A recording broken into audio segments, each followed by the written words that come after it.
Hello, everyone. This is Yvonne and Lyle. Welcome to our true crime podcast today. Come on right along, let me tell you a tale. Welcome back to another episode on Walking the Blue Line. Today we are blessed to have a couple of guests, our neighbors and acquaintances for quite some time. Troy and Colette Bice have joined us to kind of discuss a subject near and dear to their heart and how it belongs with law enforcement.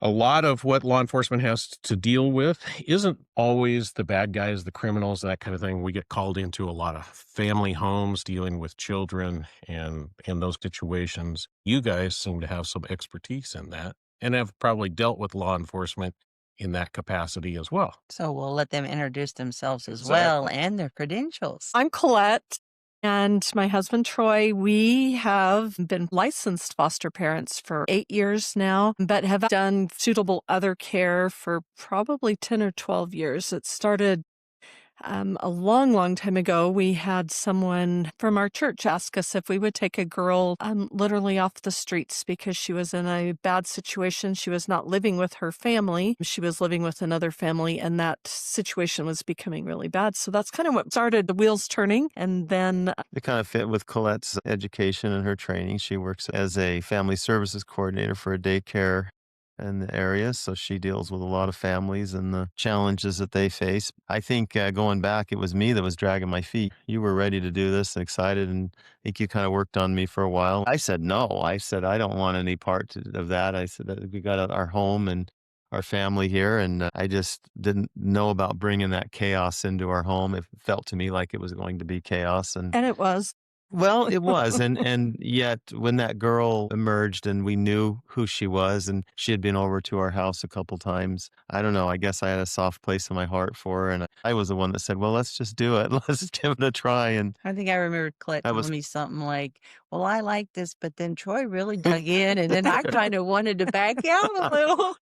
that's about how it went. Yeah. But we've since then have had 12 teenage girls come through our home. We chose teenage girls. We had our youngest daughter. We didn't want to bring boys into the home because we That's just thought we'd understandable. keep it simple. And we said teenagers. That's kind of unique and different because a lot of foster parents won't take teenagers because then they're afraid of what. So much could happen there. Yeah. I don't know if you guys knew that Eddie and Brian O'Donnell. Uh-huh. Some of the stories they told me, I was like, ooh, And we've heard all those and that. and more Yeah, probably. yeah. But we elected teenage girls, and you know what? This isn't an advertisement to try to convince everybody to go into foster care, but we loved every one of those kids when they came into our house, Yeah. and we loved them the day they walked out the doors. They have such a capacity to love.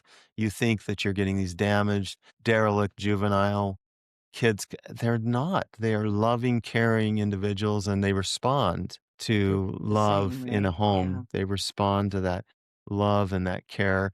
They've all got their problems, and I'm not going to sugarcoat it. We saw that and we dealt with it, but we love those kids. We still do. A lot of them call us mom and dad still, and they'll call us on Father's Day or Mother's Day and on holidays. And we've got a soft place in our heart for all of them, in spite of the fact that many of them have gone back to not so great circumstances or of their own choosing. But while they lived in our home, we know they felt love and we loved Oh, them. that's the And important part there. we would have adopted every single one of them had we been able to. And we Yeah. can talk about some of that as we go. But So before we actually got licensed, I had the one girl, and that was years before we even thought about getting licensed. We had a dear friend of ours who had been fostering and had adopted several of her children, and then she unexpectedly passed away. And that was really traumatizing for the children Yes. that she had adopted, for sure. And one of those children really struggled, and just a myriad of different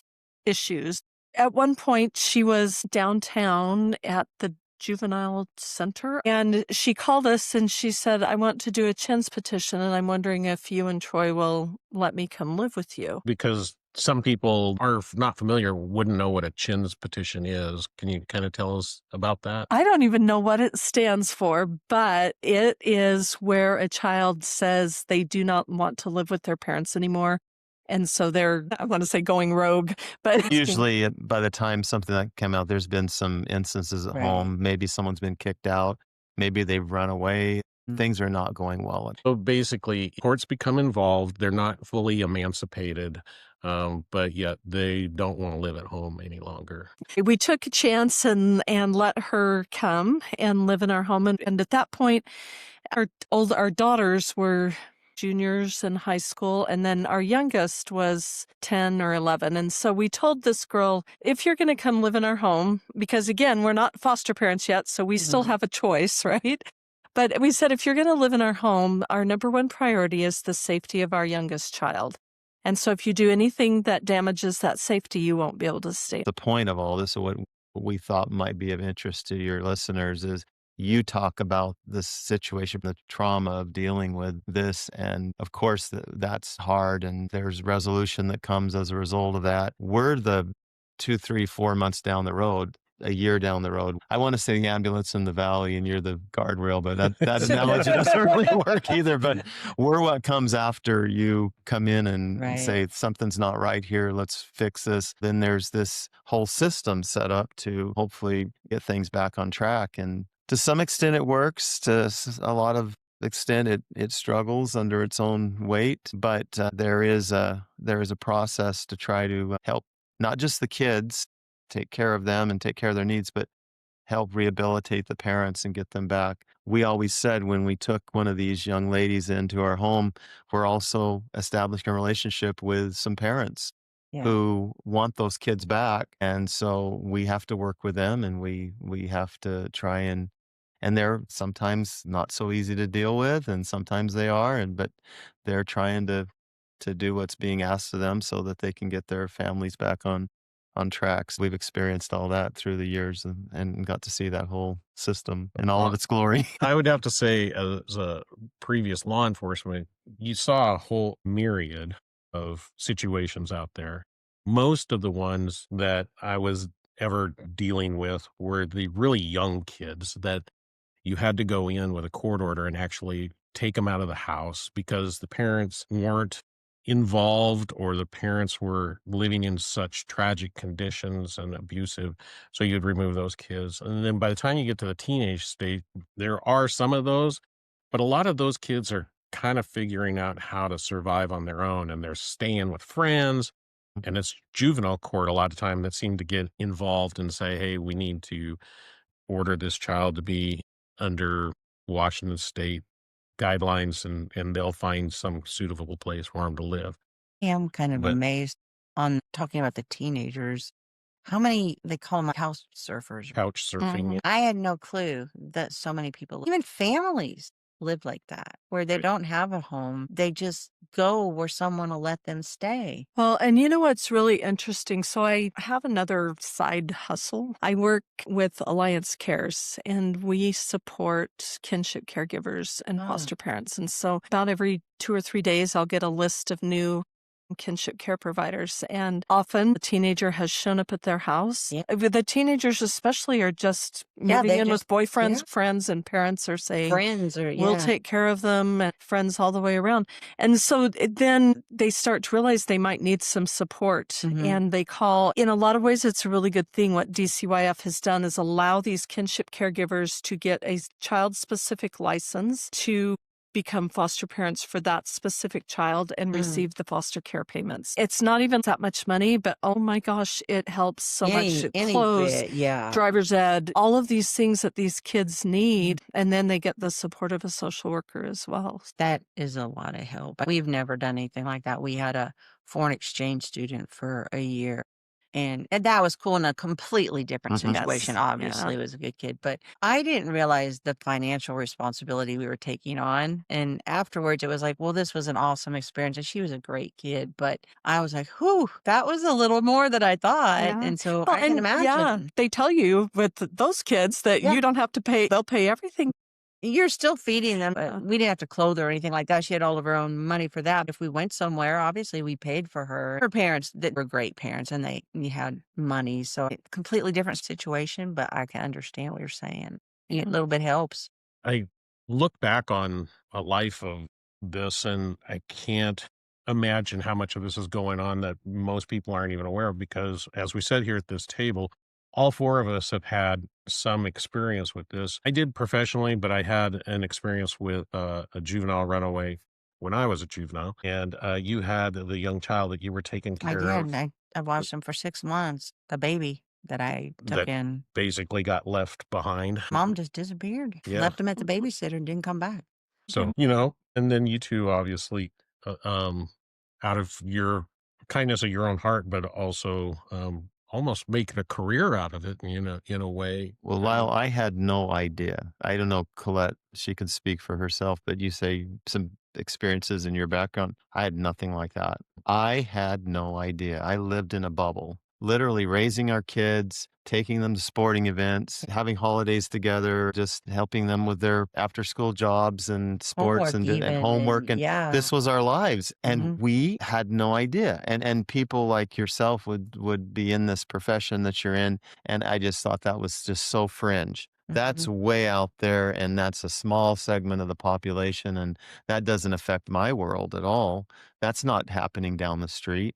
Boy, was my eyes open through I this Me too, experience. Troy. Because when I met Lyle, I lived in that same bubble. My family was in Ohio, was a big family, and we all had houses. They were all clean. They all had food, clothes. Now I met him, and he started telling me, "Yvonne, that's just not reality for most people." I'm like, "What do you mean? Come on." I'm like, "You, Christmases, Yeah, dinners, yeah, all of that." And then he would tell this is me, how life is for 90% of the population, right? yeah, that's what I thought, and no, and then he would tell me, "You wouldn't believe this house I went in today," and then when I did my ride-alongs, I would go in with him, and I was like, "Oh, you're not kidding," and then I kinda felt like, I don't know anything. You step into foster care and you are going to deal with situations that you had no idea, the stories, and you don't Mhm. press these kids to tell their stories, but as they develop trust in you, they begin to divulge and tell stories and share. You don't know. You're going to get the kid whose parent prostituted them. You're going to get the Oh, kid who's sitting on the couch who is talking to a guy who's a hitman and their dad is in the other room doing drug deals yeah. while this kid is sitting on a couch next to a hired killer. You're going to get people who have left their kids there in the house with no food for long periods of time that you would not imagine. How do kids survive?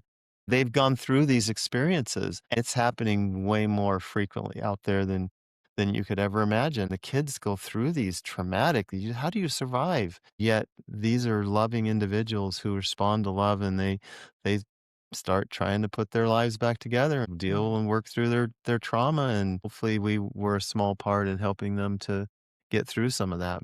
You don't know the things that your eyes are open to when you get into this, and I just was amazed, just literally amazed. I too was. I was kinda mind blown, actually, when I started realizing what all was out there. I was terribly sheltered. Can you imagine a kid in a living room hiding behind their couch while someone is being shot in the driveway out in front of their Mhm. house and shooting is happening? Can you imagine a scenario like that? I know one of our podcast was almost exactly like that. The child was in bed with the father. They were asleep.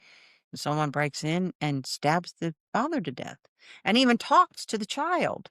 Oh my gosh. That was one of cases that I ended up investigating, but even more prevalent just on a day to day going to domestic violence calls and those kind of things in these homes. And you would run into these kids that are living in such conditions. Where it's totally normal for the parent to leave their drug paraphernalia sitting out Yeah. on the table or their sexual devices or whatever else they're into. These kids Kids are are, right there. yeah, and the children oftentimes are pre-adolescent and they're seeing these things that you would say they shouldn't be exposed to in any situation, but really, at least not until they're much older and start knowing how to process this. Like you said, the ones that are prostituted out, daily abused, they need a foster care system. They need someone to show them That there's another way to what to live, live. I Exactly. think. Or a parent who looks the other way while another adult Oh, abuses their yeah. child Mm. and does that over and over again and breaches that trust, and the kid has nowhere to go. Nobody to go to and say, "Hey, thing is happening in the other room here, Mhm. and you know it. I know you know that this is happening." What's unfortunate about some of that and ones that we know of, the mom, that was her life. Her father Yeah, did more that than to likely. her, and they don't know any different. I mean, maybe they do somewhere, but I don't think they know how to get out of it or stop it. They're so Yeah. fearful. Where to stop it. Yeah. I think that a lot of that is a survival technique, is that if you have lived through it and you figured out how to survive, and you do see a lot of women who are then put in a position where they feel so powerless Mhm. to do anything that when it starts happening to their child, their survival Is to put their position head down is to and put their just head down and do whatever they need to get through the Yeah. I situation. survived, you'll survive. Well, yeah. and Exactly. if you think about that, isn't that how we all raise children, right? Oh, Like, yeah. oh, yeah, somebody teased me in school, you'll get through this. Like, we weren't helicopter parents. We weren't on those kinds of things. I loved what Lyle said a minute ago, that we hope that somewhere something that they experienced in our home will remain with them, because Mhm. when they leave us, they don't go to beautiful lives again. No, They a go lot of them go right almost back, right back to right what they back. were doing. And And we were talking about this earlier, how that feels normal to them. It's so unfortunate. we had a little 8-year-old, and she was with us for a year, and I remember that little girl. yeah, She's such a she was a cutie. cutie. She was. Think about this situation, because we loved that little girl, and that was the youngest one we ever had, but we just loved her. As we got closer and closer to her being reunified with her mom, one day she said to me, "I know that I would be better off living with you for the rest of my life, but I really feel like I have to go home and take care of my mom." And that's exactly what's happened.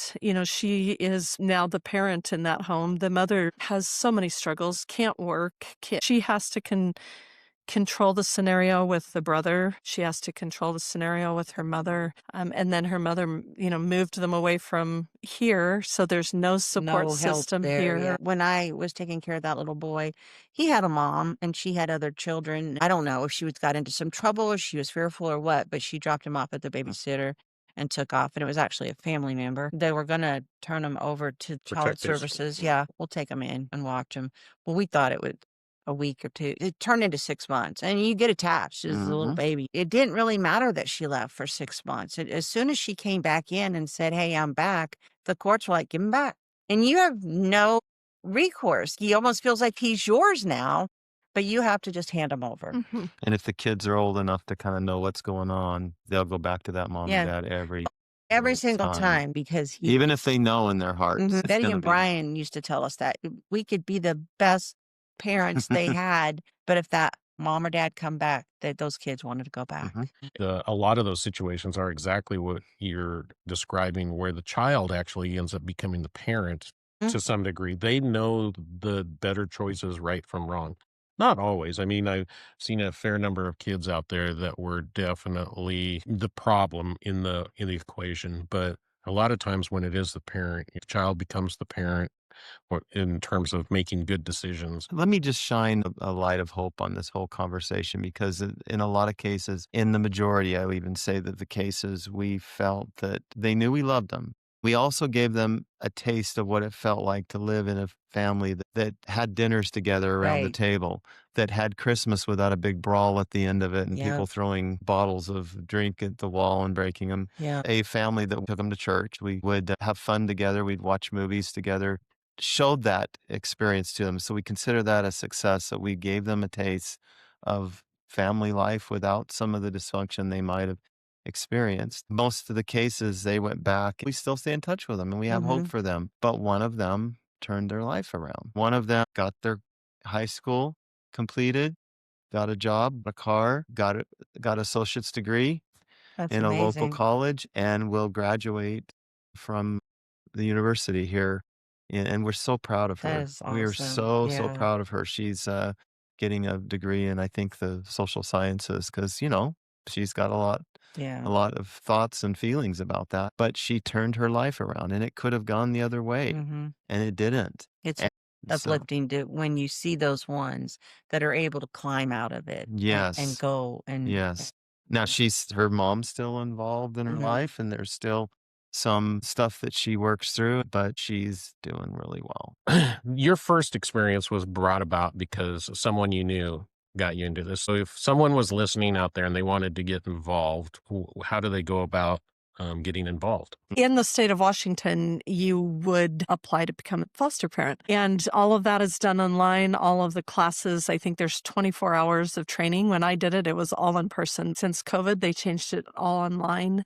It makes it easier then. Yes, I would think so. And then you have a home visit from the licensor and they'll come look at your home. There are a lot of things that you're like, we've got a pond or we have this or, we'll never get licensed. My brother lives in Kentucky and he and his wife were, we'd love to foster just babies, but we've got this and this. We've got too many dogs. And I'm like, no, foster parents are so needed. It really would not be that big of a deal to get yourself licensed as a foster parent. They've really shortened the process. I had some friends that did that. Yeah, it took them a long time. I guess a long time, 3 to 6 months. So if you say that's long or short, I don't know, but it can be done in 3 to 6 months. If you take a kinship placement, someone that's related to you, sometimes DCYF will call and say, hey, you're the third cousin of this child. Would you like them? And you have the opportunity to become a foster or kinship care provider that way. And that license is slightly different and super, super fast. You do a few questions and 10 days after they say you're licensed, then the next 30 days you get the payment at the end of the 30 days. So that's kind of how fast it goes for kinship care providers. But if I could add, there's a couple of other ways. Some people just are not in a position to be foster parents. And there are so many really good agencies that you can donate money to help them out. You can volunteer to be a big brother, big sister. But this one would be like a mentor. You would volunteer to be a mentor, and then they would match you up with a kid that maybe has interests similar to yours. And once a month, you would go do something with that kid to give them another experience of a stable adult in the area. Lyle's friend Rob does that. It isn't maybe on a full-time basis, but they have a shop with a cop. Oh, Like yeah. at Christmas time and stuff. And so police officers will volunteer and they'll be matched with a child and then they take them and they'll go do little things or take them to go get a Christmas present. It's pretty cool. This group is called Spokane Angels. That's okay. that You was were easy so enough. close. I was so close. But I love that. I think that also is an amazing way to get involved. You don't have to have the full-time responsibility, but you have the opportunity to be yet another stable adult person in their community. I can see how that would be needed. When you guys also started off, you were the hesitant party. What were you envisioning in your mind was going to happen? That's a great question. And in fact, I started queuing up a response to that question before you even asked it because I wanted to say something about that. Through the experience we've had and now looking back upon it, I think that there's 3 reasons for getting into foster care, 3 motivations that I see as we look at other foster parents and our own experience. And the first 2, you would be able to name off pretty quick. But the third one, you probably wouldn't name off. And that's the only legitimate one that I would say to do it, is the one that's not a parent. The first one is a little bit of a baser, and this is a reality. Some people are in foster care because they make a little money. They get a certain stipend for each kid. So they'll fill their house full of 4 or 5 kids, and it comes almost more like a group home. I don't think that's the right reason to be in foster care. And I wish people wouldn't do it for that reason. But, they need foster parents, and they'll take people that are willing to do that. And unfortunately, I don't think they get the love and care. But who's to say? I mean, those people are giving of their time and their efforts. The second reason is to make a difference in the life of that child. That's what I thought. That was my motivation for doing it in the first place, because we were fine. We had enough funds. We didn't do it for the money. I had a good job and Colette was working. I think we both wanted to make a difference. We wanted to help these kids. I think we have, but not what we'd envision, not as much, and it's not as immediate as you would like it to be. And sometimes you do. But the third reason, and this is the motivation I wish somebody would have said to me at the beginning, this is the reason, the only viable reason to do it, is a change it made in my heart. It literally changed me as a person. And I would never not have had the experience.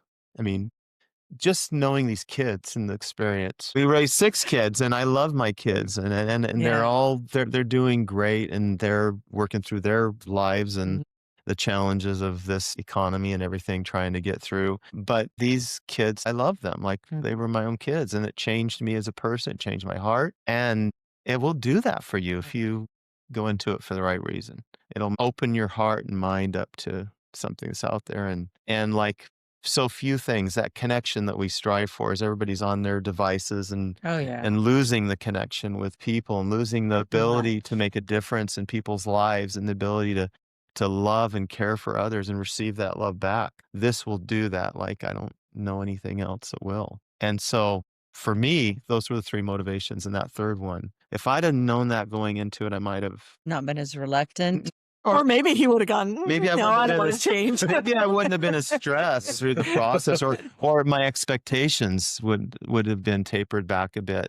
Yeah. And just let the relationship flow with those kids. Care about them, love them, let them experience a family. We're kind of crazy in our house, but I think it was a pretty stable environment for them for the time they were there.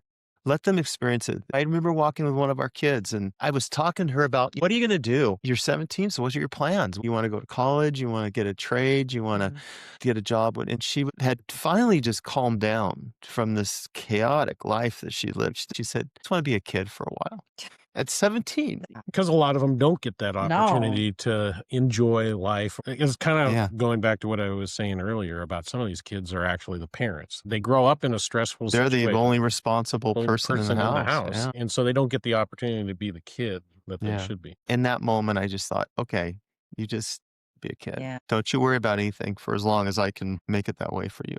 And I don't think that you're purposely avoiding me, but you didn't tell me what you envisioned. I have these visions of bombs going off. Oh, absolutely, Lyle. Stealing No. everything. And I thought they were going to break holes in our walls. We have a set of biological twins, and so they were seniors in high school, and we took 3 kids, and this is what actually made us get licensed. The mom called, I know you guys are foster parents, and we're like, we're not foster parents. We took the 3 kids into our home right at Christmas time, and oh my gosh, I think we better get licensed. We need that support. We need a social worker. We need all of the things that come with that support. But anyway, at one point, Troy and I went on a date and left these 3 kids home with the 2 older daughters. And one of my daughters called me and she said, Mom, I'm downstairs in my room and it smells like someone's smoking in our house because it's coming through the heater vents. So we rushed home and one of these girls was smoking a cigarette upstairs. She caught the blanket on fire. Oh, no. But she managed to push it all in and get it out. When we went upstairs, we found the whole upstairs smelled like cigarette smoke, and we found the blanket. And You need to be strict with them and you need to lay your expectations down. And then there's consequences for not following the rules. We have certain strict rules. One of the rules we didn't have is lock the pantry up at night. So they'd have dinner and you'd have your dinner and your dessert. And then if there's something you want to eat, just get into the pantry and here's snacks. Once one of the kids left, we found a hoard of food in the mattress. And why did you do that? Because you could have anything you want. So our pantry was open and we didn't stock a lot of really unhealthy foods, but we had some snacks and a few goodies. It wasn't at all what I thought, Lyle. It wasn't these derelicts are going to come in and just graffiti my wall and put their fists through them. which that happened too. Graffiti? No, but the ball, when one of them was practicing her softball pitching and threw it in the living room right into the wall. But I will tell you, I'll answer your question. What Troy envisioned. So when Troy was a kid, his mom was a foster parent and she fostered just little boys that he was just little boy. But both he and his mom were heartbroken when those boys went home. And so what he would say to me, so when we first got married and we might have been pregnant with our first, and I'm like, we need to foster. And I signed up to be a foster parent in Utah and I didn't even have to get licensed or anything. The next day they called me, we have an infant. My goodness. And so I'm like, hey, Troy, should we take this infant? And he's like, no, not yet. So we didn't. But that was always the thing that he would say to me is, he would put it on me. It will be too hard for you to let these kids go. But I think that's what what he envisioned and why it took him so long. For me, I'm like, yes. No, I'm just kidding. And as it turns out, we haven't had to let any of them go. Their nice. circumstances have changed, but they stay in touch with us, and Yeah. they come and see us. And we sometimes will take them out to dinner. Or we can find out where they are or track them down. But We hope that you're enjoying today's podcast. And if you are, please like, subscribe, and share. they've maintained, and we try to maintain that relationship. I thought it was funny. One of the stories that we could tell you that when our youngest daughter, I remember the week that everybody moved off to college or left, and it was just her and us for the first time in the house. We're sitting around the table having dinner, just the three of us. She puts her fork and her knife down. She looks at Colette, and then she looks at me, and she goes, "I can't do this." We go, "You have to. This is your family." So she was very much in favor of the foster situation. That's one of the things people need to look at. How's the rest of your kids going to do with this situation? Tammy was very open and loving and very accepting in her heart to share her home with these other kids. And she'd welcome every single one of them into the house. She's probably going to be a foster parent someday. I wouldn't be surprised. She just has that kind of heart and that mentality. We're now empty nesters for the first time ever.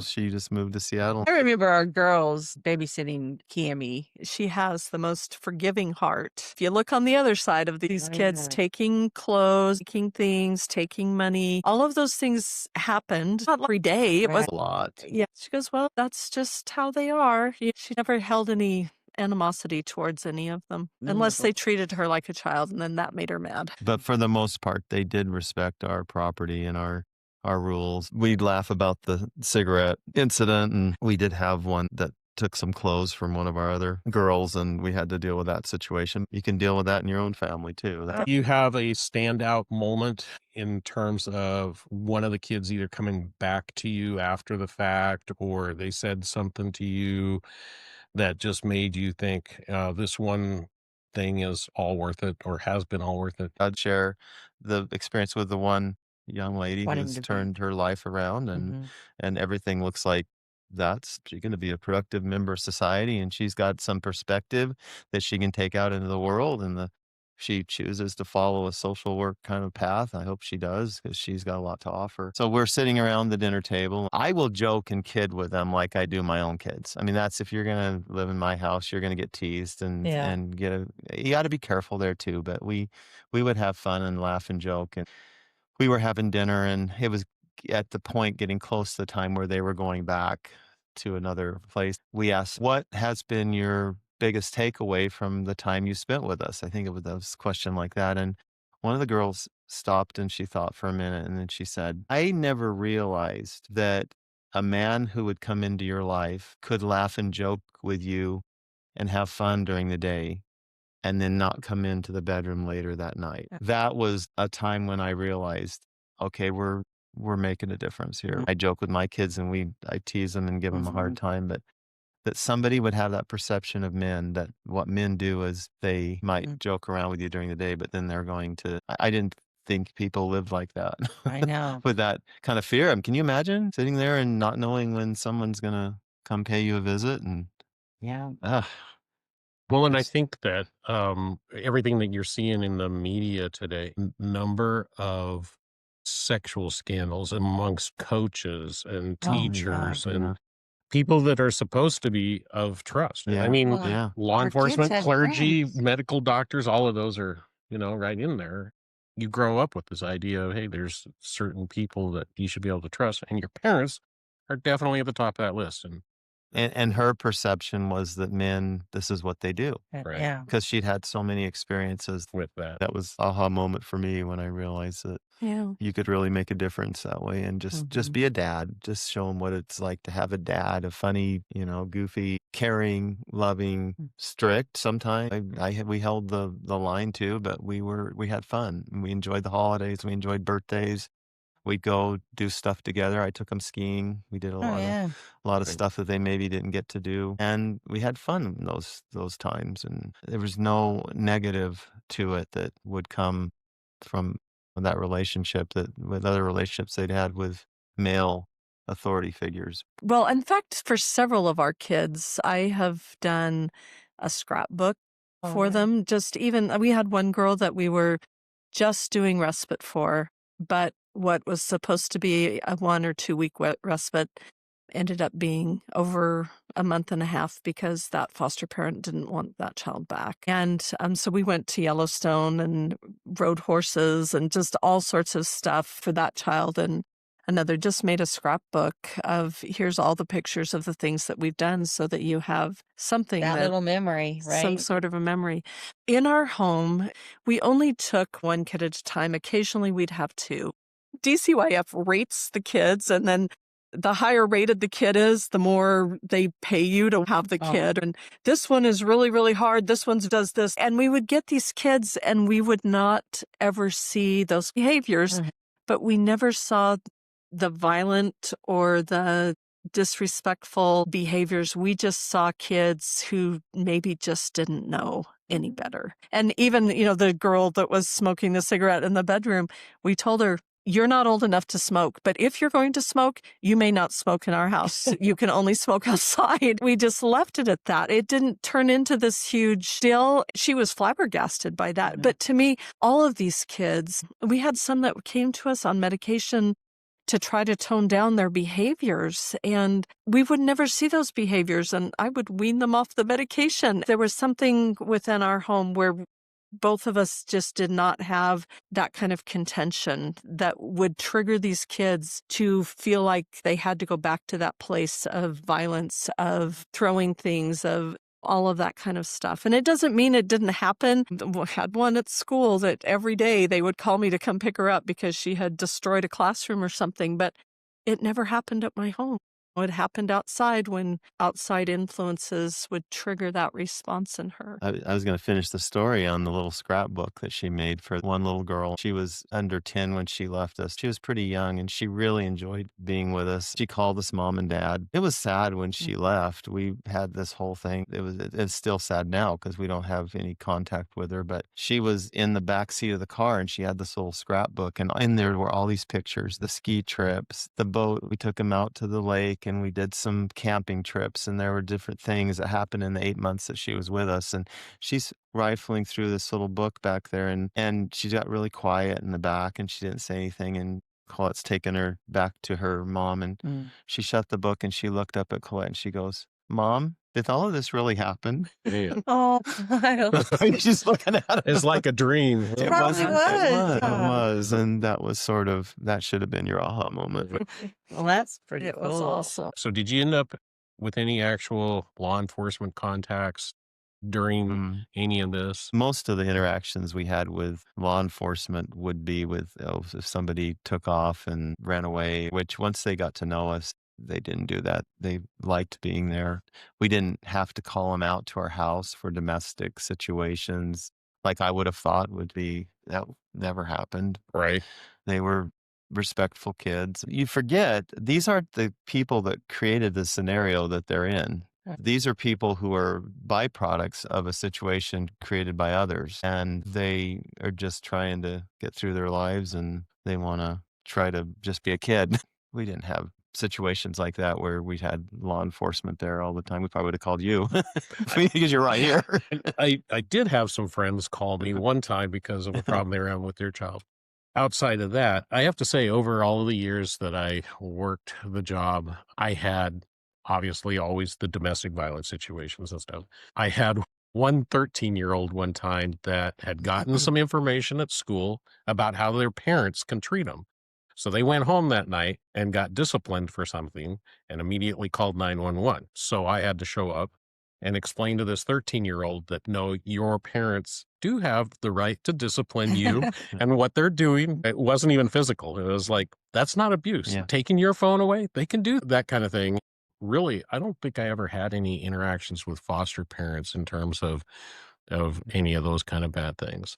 No, we were pretty clear on the establishing expectations. Look, we want you here. We love you. We care about you, and you can have a great time here. But these are the rules that you'll follow. And if you don't, that's the thing about foster parenting. Unlike your own kids, you're kind of stuck with them, yours.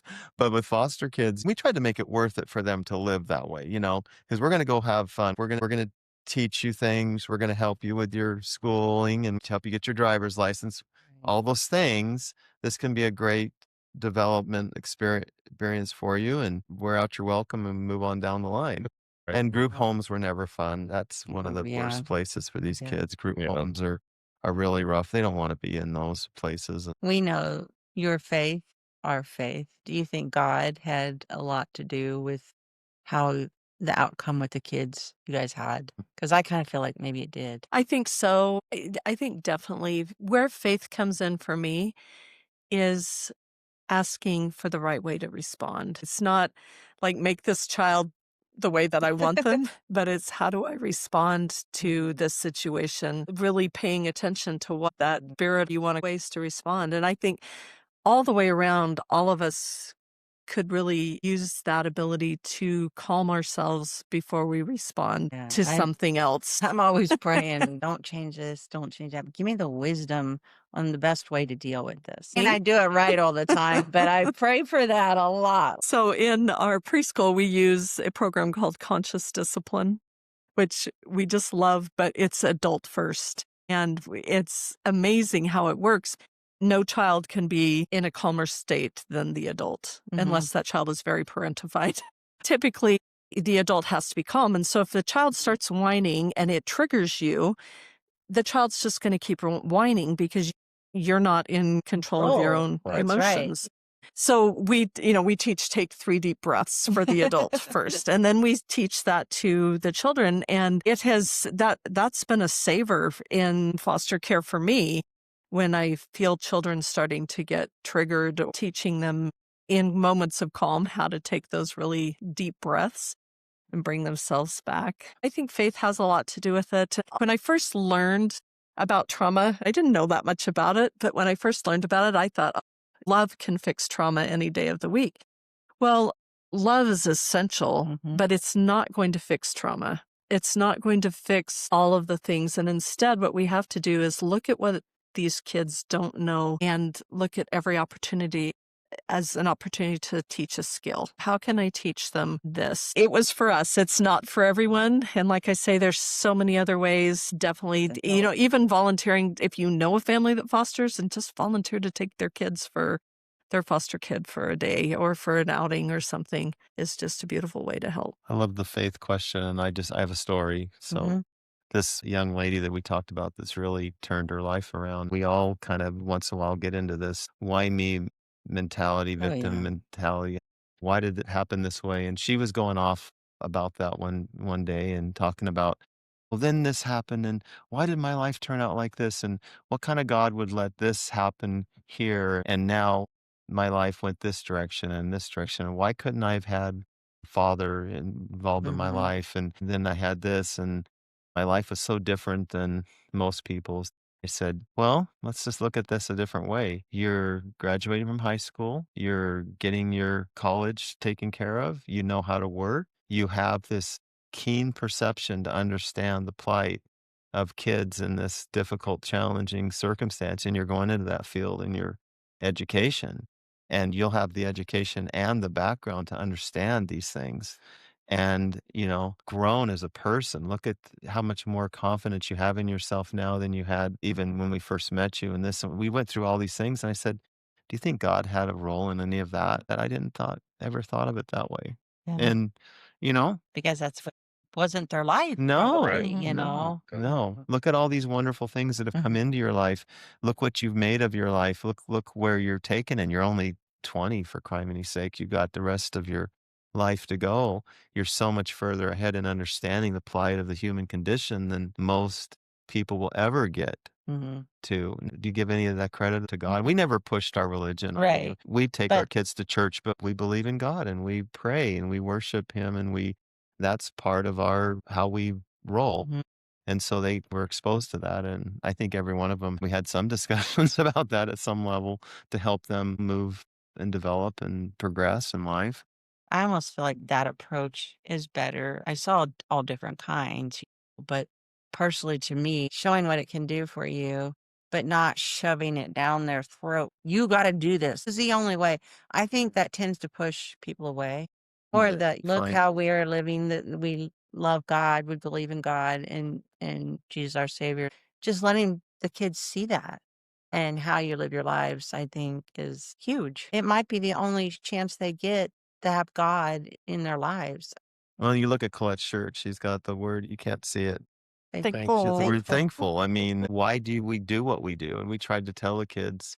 Eventually, at the end, I got to the point of finally telling them, I'm doing this for me.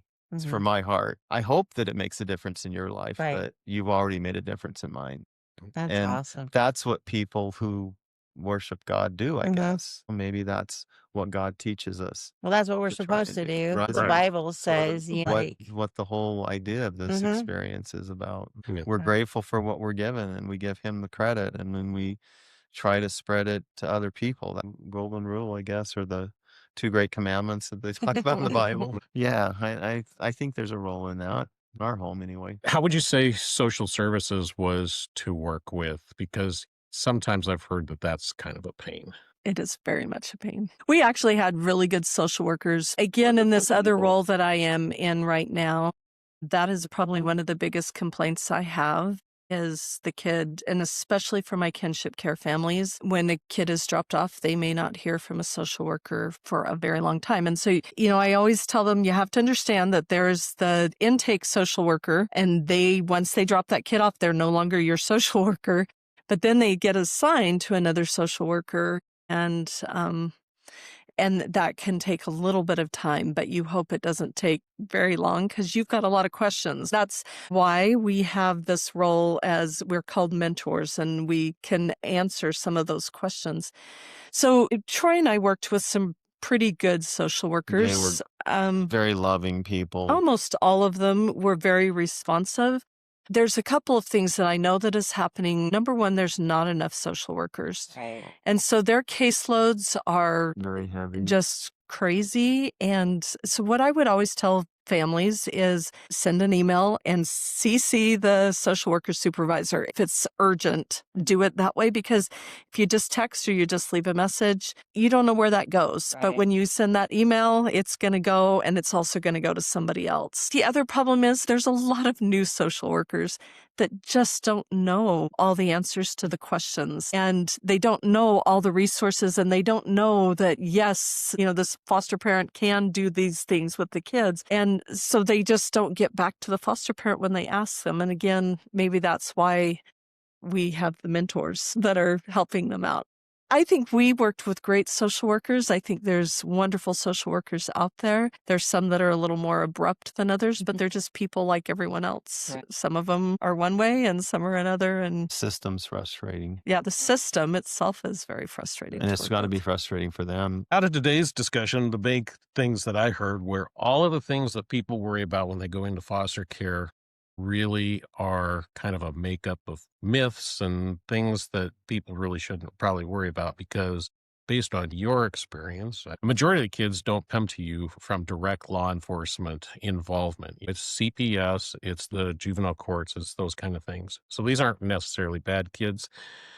And they didn't create a whole amount of chaos in your house. And social workers actually were pretty decent people to work with. The children made a big change. I mean, so am I misstating anything? Did I miss anything? I really do think that's a good summary. It's all about your expectations, right? If you have these expectations of social workers, if you have these expectations of foster kids, like, just loosen those expectations and let people be people. Let these kids be children. Let them come into your home. If they put a hole in your wall, they put a hole in your wall. It's not the end of the world. But they didn't in ours. Well, that's great to hear. We certainly appreciate you guys coming and sitting down with us to talk about this. And thanks for your words of advice. Hopefully, this will get out there to some people that might look at foster care a little differently in terms of how they can contribute. So, That would be great. Thank you. thank you. From our hearts to yours, we hope.